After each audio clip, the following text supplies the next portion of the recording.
Okay, for this example, I want to be able to give you sort of a basic tour of After Effects, sort of the basic places to find everything and make sense of the interface. And then we're going to build a very simple composite with a few tricks that will hopefully get you to feel like you can transfer some of the information we've been working with and doing and learning in Premiere over to this tool. It's a lot of the similar effects, but we're going to do a slightly different way of combining them.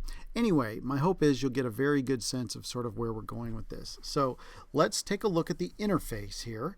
We have a comp up already. That is what they call a timeline in this product. Basically, instead of a sequence, they call it a comp. So that is what is already loaded down here.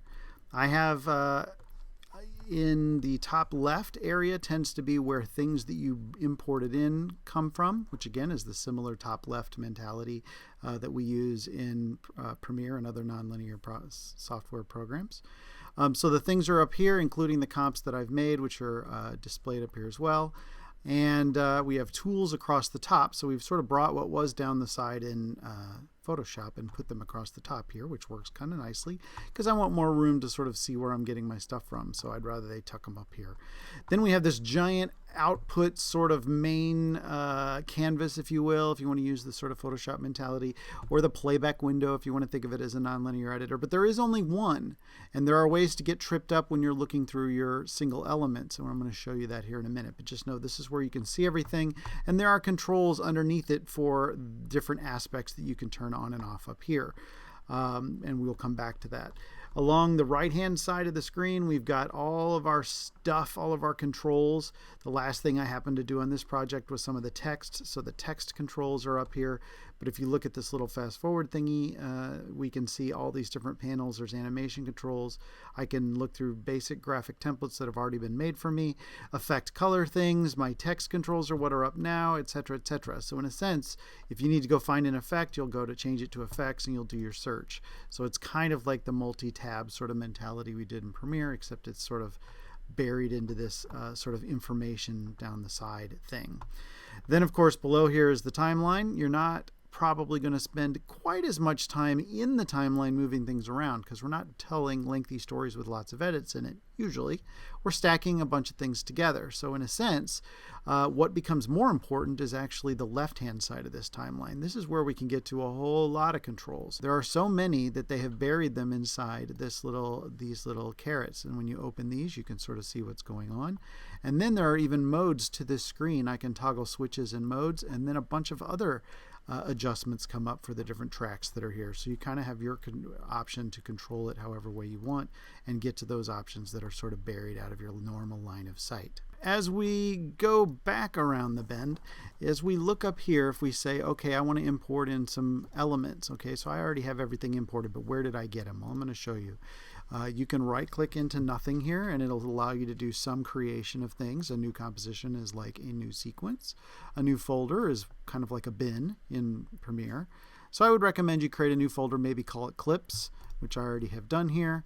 And you'll click into that, make sure it's kind of the last thing you were on, and then you can go up to the file menu, you can do import, and you may have the option to do multiple files or one file at a time. We're only going to bring in 2 files at this point, so one file at a time is perfectly fine. And they are here in the media section. I'm going to go into graphics and effects, media. I'm going to go to set 1. All right, and as you look in here, we're going to want 2 things out of here. The first thing we're going to want is what's called New York building. It looks kind of like this. All right, so go ahead and hit open for that. And once that's in, then I would do import again, file menu, import. Should bring this window back up. And then you can go and get the Star Destroyer shot, which is right here as a JPEG there towards the end. You hit open and they will both come in. Now, when you don't have a comp loaded yet, and you click on one of these, double click on it, it actually will put it in the window that comps normally go in. The trick is when you do create a comp later, you can get confused because this window has now been dedicated to just showing you a source element, not the actual combined things that a comp is. So you got to kind of be aware that if you ever double click on anything, it's fine, you may need to see it bigger because this little thumbnail up at the top is kind of small, but if you leave it like this, you will probably get confused. So it's always best to sort of click it back and make sure that the comp is what it's actually showing, whatever comp is actually hot down here. I have two different versions of this that I have been jumping between, so I can show you it jumps between these two comps. But you get the idea. They're kind of like sequences, all right? But only one window makes it something you have to be careful of. There's nothing wrong with clicking on it up here, but if you can tell what you need from the thumb, that's going to probably be a little safer than double clicking, because you can easily get lost. All right, I beat that point to death, but I assure you I did it to myself a lot along the way. That's why I'm making a big deal out of it. All right, so what do I have here? I have brought in those two elements, and I'm going to create a new comp. All right, so we saw that if you right click into sort of nothing, it gives you the option to new comp. That's totally fine, but I want to point out that if you go up to File, New, composition is not one of these choices. Project is, but a project is this entire thing. That's not the sequence. That's not the composition, as they call it. That's an entire project. That's like really high-level file thinking. They've actually separated out, unlike Premiere, which has a whole bunch of options here. It has only a handful. If you want to make a composition, you have to go to the composition menu and do new composition. And if you want to do a new layer, which we're going to do later, then you're going to go here to new, and then it's going to give you new layer options. All right, so just don't assume that everything's always going to be tucked under new like we've seen it in other Adobe products. They've separated it out a bit. So we're going to do new composition. So when you do new composition, it of course asks you to give it a name first, which is usually the first thing we skip over, right? But it's not always smart to do. Name it something. I'm calling mine, well, I guess I'll make a new one. We'll call it Ship Over New York, NY. That'll work. We're going to do presets here, okay? The presets work just fine. What's kind of nice is in Premiere, we had to worry about all the compression settings and everything at this step. And you couldn't change some of that stuff later without messing stuff up, or it even literally wouldn't let you change certain things like frame rate. We have the ability to change these things later. Plus, when you export out, that's when you actually pick the resolution of what it's going to make. So in a sense, we don't have to pre-decide all of these things in this program like I really want you to do when you're dealing with Premiere. So if I go here, I say, yes, let's do a standard high definition TV, 1920, 1080, which is summed up here as 1080. We can do 2997, that's fine. Or if we want it to be a little more filmic, we could say, let's go 24. That's fine. Might look a little more movie-like, which is nice. We definitely want to keep that aspect ratio locked at 16:9. We're not changing anything. Here you can see that we did 24. If you don't want to be around 24, if I've sold you on the idea of 23976, you can do that. That's a little more exact when you get into some timecode issues. And then you can pick what the background color is going to be. So basically, if nothing's in the timeline covering a certain portion of it, what am I going to see? And in this case, it's black, which is usually the safer choice. You can determine what the timecode numbers are going to start with. Obviously, 0 makes a lot of sense, but some facilities like to have everything start at 1 hour and 0 minutes, 0 seconds, etc. And that's sort of their standard. So they give you the option to change it. But the nice thing again is you don't have a lot of stuff you have to change here. Just choose your basic shape and frame rate and you're good to go. You don't have to worry about compression yet. So I hit OK, cool. So it loads it in my little comp viewer down here. I always wanted to call it timeline, so get used to that, which is fine. But there is nothing in it right now. Now normally when we build stuff, we think of it as we see a clip here and then we see a clip here and then we see a clip here, right? It's like Premiere, everything strings together. And although you can do some of that here, everything gets a dedicated track of its own. So if I was going to cut between three things, there's no way for me to put them side by side by side. They're always going to be stacked up as well. So as I start building, you'll see more what I mean, but it's going to break your sort of editing brain that you have once you put something on a layer, that layer is forever dedicated to that one thing you put on it. All right, it's just a little different thinking. So let's bring something down so I can show you what I'm talking about. Let's go get our New York building PNG, and I'm just going to drag it right down. I'm going to drag it over to this left-hand side of my comp window.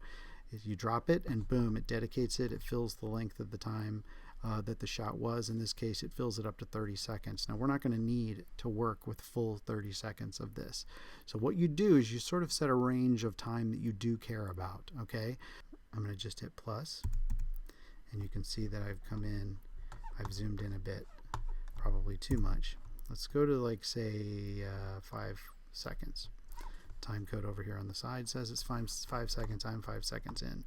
So there is already sort of an in point set at the beginning right here. It's a little blue little marker thing. It looks like a marker in the world we come from, but that gets set by hitting the letter B for beginning. So I want to begin there. And then you want it to end. Let's say 5 seconds is plenty long. I hit the letter N.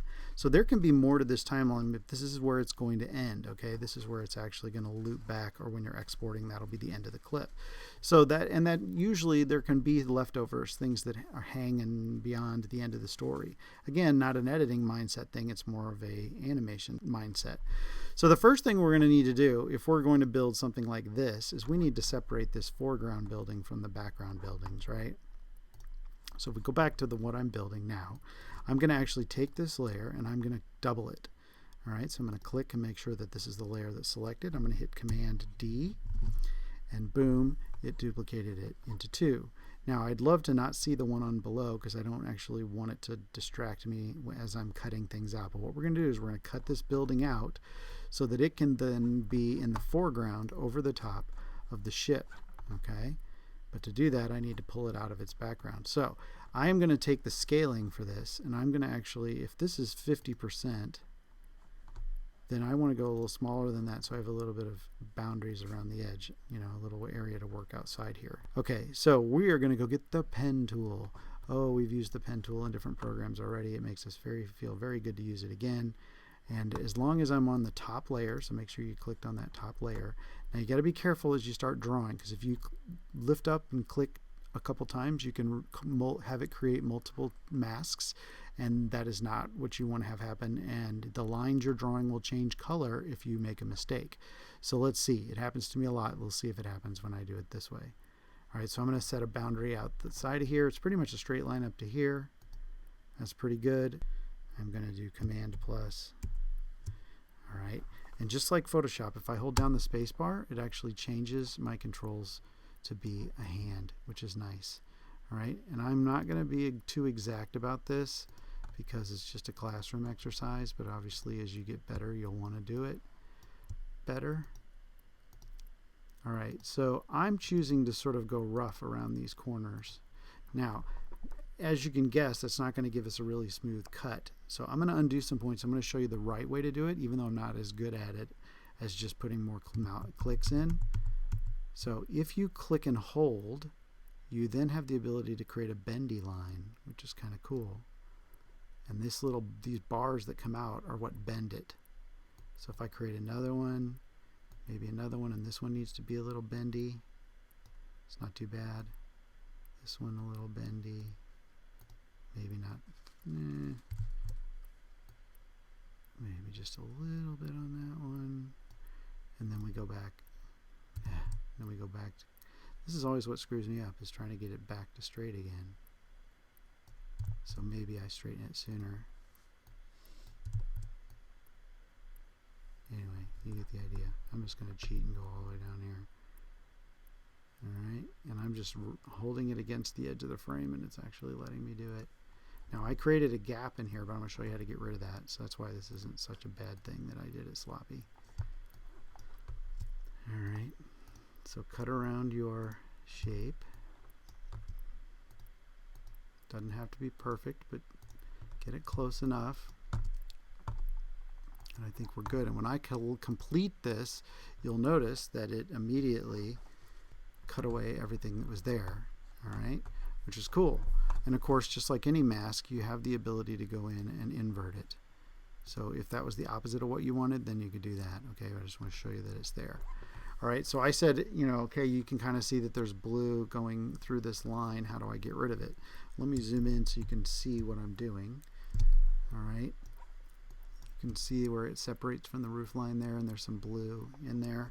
So if I want to adjust this mask control, we are used to going to the effects control section, which was usually on top of the source video clips over here. There is an effects controls there, but they only really allow you up here to affect specific effects, not necessarily the transform stuff that we've been messing with a lot in Premiere.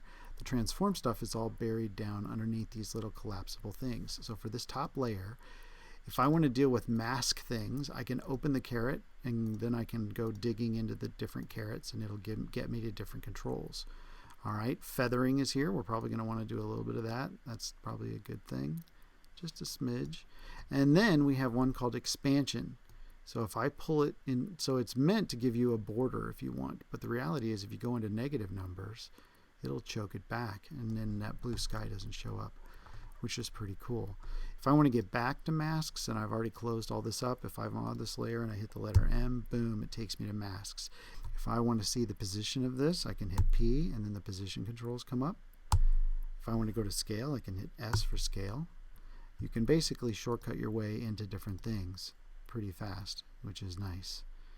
All right, so let's just get this back to showing me the whole thing. I'm going to go fit, so it fits it in this box, and then I'm going to turn my background back on, and look, it looks like we didn't do anything at all, but we did, right? Because we can actually turn a foreground element on and off. The problem is it's not cut out of the element below, so in a sense we don't see the change yet, unless I turn the back completely off, and then you can see, yes, this is a foreground. All right, so the next thing we want to do is we want to bring in our spaceship, right? So I'm going to go back to our project because I had clicked on effects controls, but I'm going to go back to our project window, which is here. It's inside there.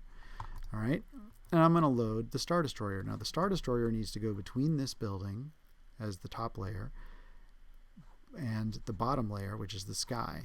Sounds backwards, right? But that's what we did, right? We did the sky first, it's the bottom layer, and we did the building second. So I'm going to take the Star Destroyer and I'm going to drop it in between these two. And notice I dropped it down here. You can drop things over here, but then it starts trying to guess what time code you're trying to hit, and it can get a little nutty. So I like to go here, and then I know it just lines everything up at the front, which is what I essentially want, is everything just lined up at the front. Now we immediately notice, right, this ship is freaking gigantic.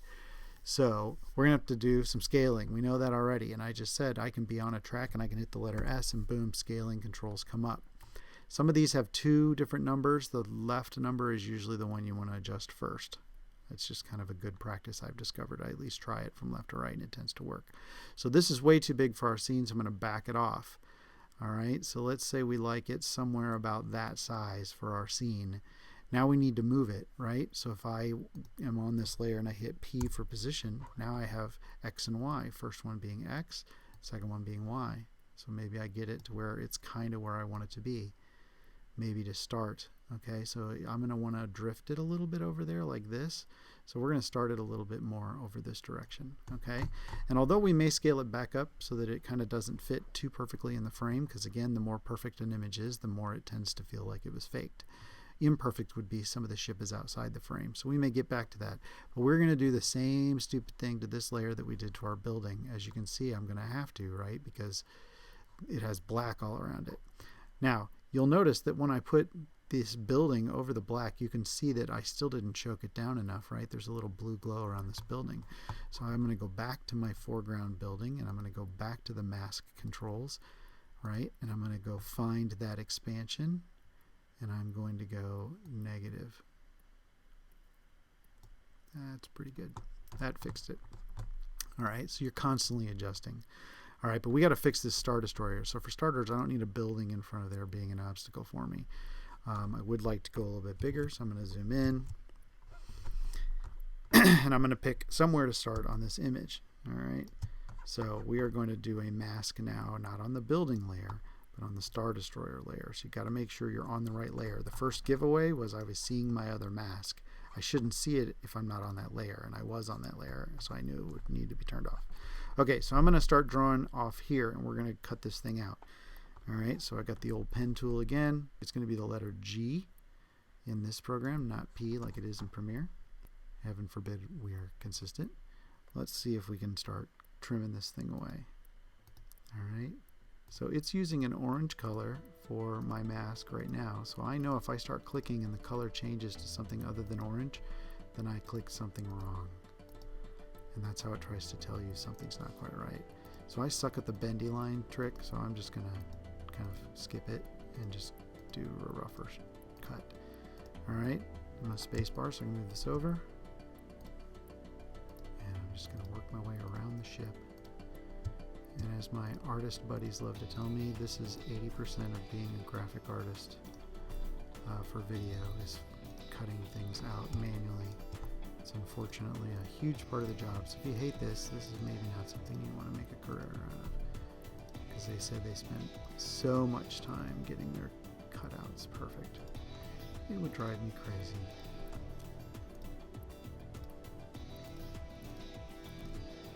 I should edit some music into this section so that it's more interesting for you to watch. Uh-oh, see? Pink? Bad, bad. I clicked too many times. So I'm going to go back, remove a keyframe or two until I see it be orange again. See, I clicked off, so something's not right. So I'm going to have to just sort of not really care about that particular area because the points are so close together. Unless I zoom way in, it's not going to be clean, which again I would do if this was something that really mattered, but you're having to watch me do it, so I'm not going to make it as perfect as I would maybe normally do. Alright, we're almost done. There we go. Boom, the background disappeared. I'm going to go back to fit. And there I see it. And if I turn my foreground building back on, hey, we're in business. Pretty cool. Alright, so let's make this thing move. Alright, so we've got this Star Destroyer here. We can collapse these other layers that we're not messing with just so we don't get confused. And we want to change the positioning of this, right? So I'm going to say letter P, and boom, the position controls come up. Alright, so let's say that it starts off in the position that it's in right now. Okay, that's pretty good. We enter the scene and it's a little on to the right of frame. We might even move it a little bit more. Let's do it X a little bit more like that. Okay, cool. So we mark our first keyframe just like we did in Premiere. We got to use the stupid stopwatch. I hit that for the first one. Then I say, okay, it's going to drift up until about 3 seconds in. All right, so I can see it in the timeline here. I can see it in the timeline here. And I'm going to set a second keyframe. I've already used the stopwatch for the first one, so I'm going to use the regular add or remove keyframe button for the next one. But when it at this keyframe, I want it to be in its other position, which is going to be almost behind the building, but not totally gone yet. All right. So what does it do right now? Well, if I take this back and I hit the space bar, it will render and show me. All right. And then it will loop when it hits the N, where I hit N before. That is the end of what it's going to show me, and it loops again. All right. So that's pretty good. At this moment, though, I want something cool to happen. I want it to take off really fast and like shoot away. All right, so how am I going to do that? Well, I'm going to go into the scale controls. So again, I'm on this layer. I'm going to hit the letter S instead, and scale pops up. All right, we scaled the whole thing down to get it to this size, and this will be the last moment that it is at that scaled size. So I'm going to hit the old stopwatch. We set our first keyframe. That's good. Then let's go like 10 frames forward. All right, so we hit that one at 3. I'm at 310 now. I'm going to mark another keyframe. And then I'm going to take that scaling and I'm going to shrink it down to be like a dot. And the thing is, I don't want it to shrink in that direction. So I'm going to go back to position. I want it to fly off in this direction. So I'm going to move it way over here. So over the course of 10 frames, it's going to go like that. All right, so if I play it, you can play yours, you'll see it sort of take off. It's cheesy, but it's cool, right? All right, so the only thing that's really killing us is the fact that this doesn't have any motion blur on it. If a ship really did that, it would stretch. It would make it the illusion of movement, right, is what we need. So I'm going to go, I want to adjust the ability to do motion blurring on this layer. All right, so there's a symbol in After Effects for motion blur, which is this little circle with circles behind it, meaning it's sort of blurring. All right, so you can turn this on and off across your entire project.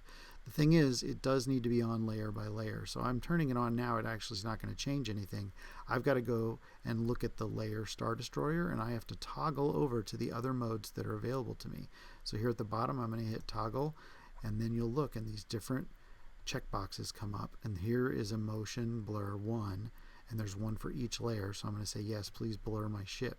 And you can literally see that when I'm in mid movement here and I turn it on, everything blurs. But it blurs in the direction that it perceives the animation going. So it should actually be smooth at the front, but then only blur when it goes really fast, which is exactly what it did, which is pretty cool. All right, so the next thing we want to do probably is create some illusions here in this world. What do I mean by that? Well, this is all very sterile. Wouldn't it be cool if it would look like another planet? All right, so to do that, what's nice is I am going to introduce another concept, which is solids. Okay, so we're going to create a new solid on our top layer. So if I go up to the layer menu and I go new solid. And let's all create sort of a yellow layer. All right, so it comes up, it's telling me that it's already set to dark gray. It's telling me it's going to match the size and shape. It's going to basically fill the screen as I've set it, which is all good. But let's change it to a different color. So I'm going to go into the little color selection square, and I'm going to go to yellow, and I'm going to make sure that I've selected yellow here. And notice that even as I move, the name, the potential suggested name, is actually changing with what I'm selecting. Just very smart. So it's a yellow solid. All right, that looks good. We'll leave it like that. We'll call it yellow solid. All right, and immediately when I look at it, I go, okay, well, it just covered up everything. What I need to do is play with our good old friend, the blending modes. So I'm going to toggle these back because I don't have any blending mode control over here. I'm going to switch this back, and I'm going to say, let's take that mode of blending that's over the top of everything, and let's change it to something like screen. Not too bad. What about linear light? No, don't like that. What about pin light? No. What about linear burn? Ooh, linear burn's kind of good. That's not too bad. Maybe it's just too strong. Okay. Well, let's go find opacity. We go into transform. We go to opacity, and we bring it down, and we sort of split the difference. Now we've got a nice sort of greenish tint to the world. All right. And that's being applied across everything because it's just a solid yellow box that's over the top of the entire image. All right, so let's say we want that, but we want sort of a blue fog at the bottom. So we're going to do a solid again. All right, we're going to go layer, new, solid. And this time we're going to select blue. So I'm going to click into the yellow, I'm going to click blue, hit OK. It already says blue solid, which is awesome. And I hit OK. Now here's the thing though. I want to just have it be at the bottom. So I'm actually going to leave it in the pen tool, and I'm going to say, all right, let's cut a chunk out of the bottom. So I'm going to make this a little smaller so I can draw outside the edge, and I'm just going to basically go across like this. And there is a blue box that only covers part of my image. So what I can do now is I can actually say, well, what if that's a mask, right? I created a mask, and we know that masks have feathered edges if you want them. So if I go into the mask controls and I dig down in here, I can start to feather this. All right, which is kind of nice. Now, the edge is not quite far enough over because I'm starting to see down here and it looks a little weird. So I'm going to actually go back to the selection tool, hit the letter V if you have to. I just want to move this solid down. So I'm going to grab actually it's letting me even move the mask, which works pretty well.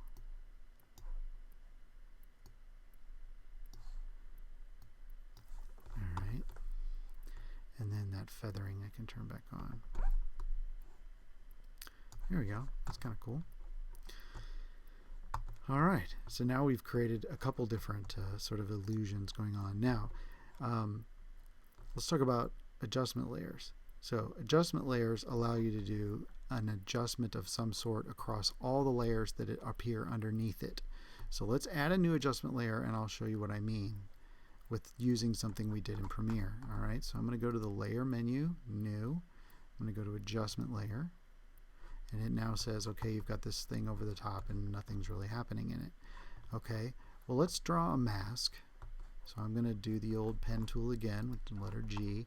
And I'm going to say, what if I want this building to be brighter? Let's put a beam of light on it. So I'm going to draw a little shape, very rudimentary shape here on this. All right. Now, what I want to do, though, is I want to take this layer and I want to add a color adjustment to it. And yes, there is Lumetri color available. So if I do Lumetri color and I drag it and put it on my adjustment layer, and then I go in and I adjust the correction on it. So let's say we just go to exposure. Look at that. It would have done the whole image, but I made a mask. So it's actually only applying it right here, which is exactly what I wanted.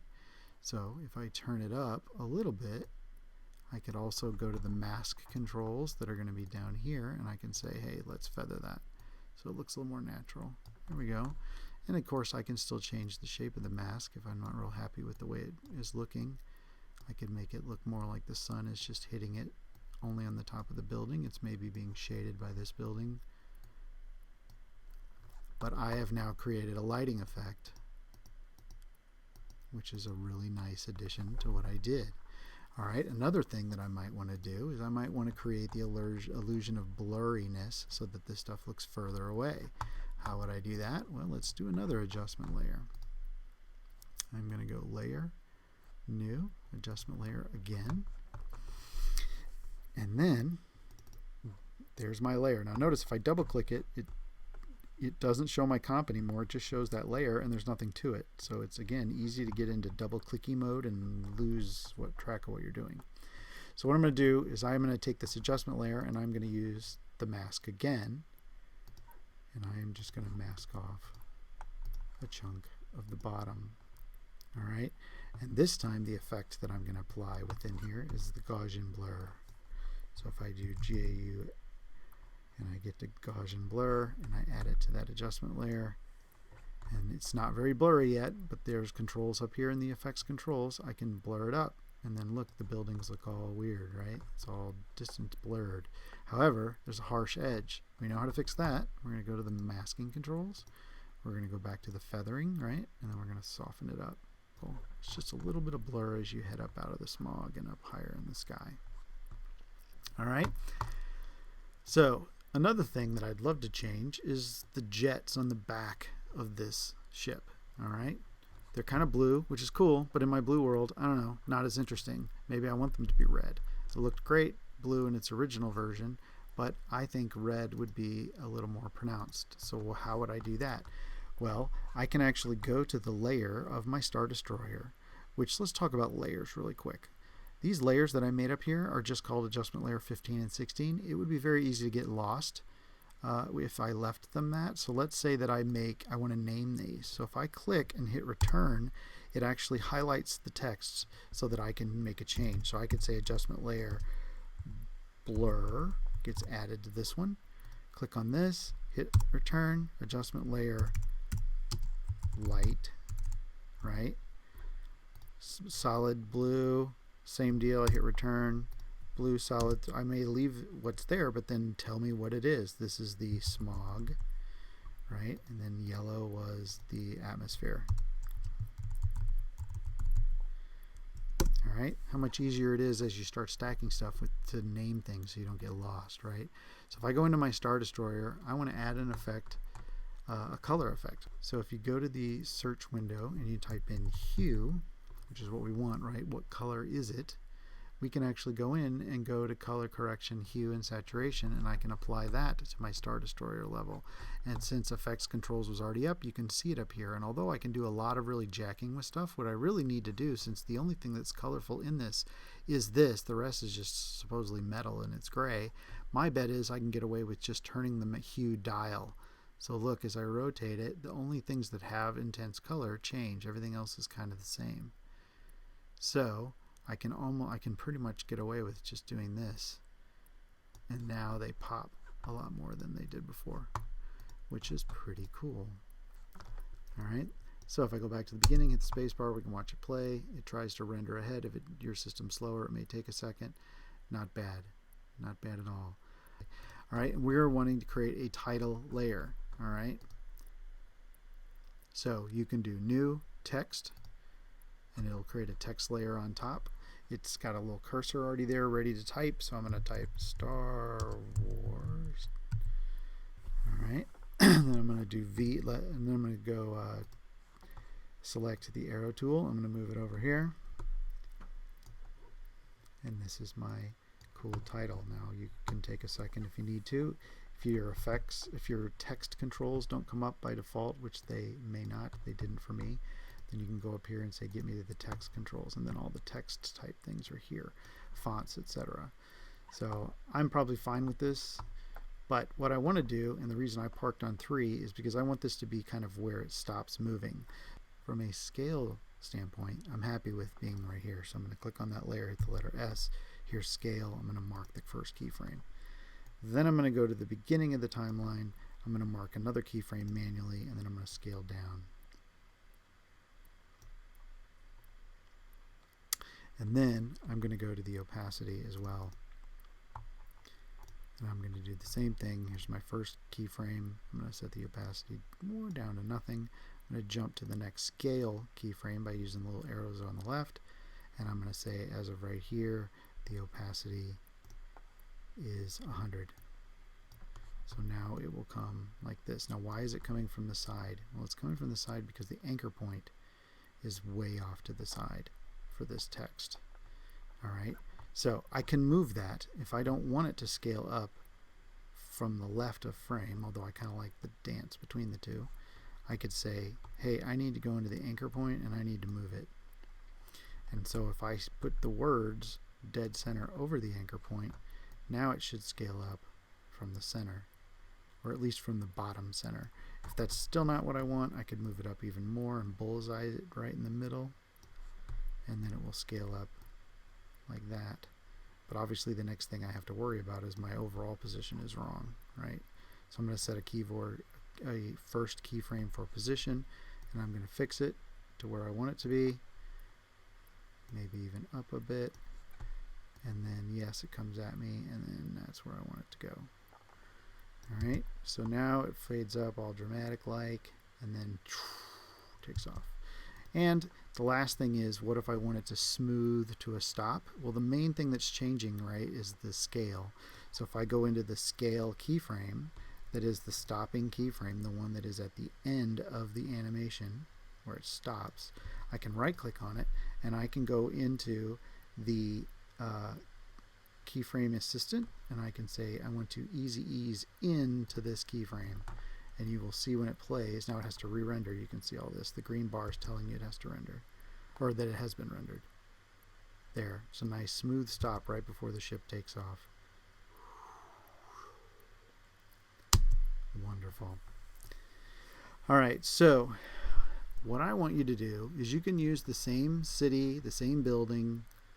You can use, but I want you to use a different ship, a different title, a different color sky, a different color fog, and I want you to light this building, the main building, not that building. Okay, so your criteria is make your own version of this scene with your own sort of color palettes, use a different ship, and there are other versions of this ship in the set 1 folder. So when you go to set 1, you will see that there are a couple of ships in here.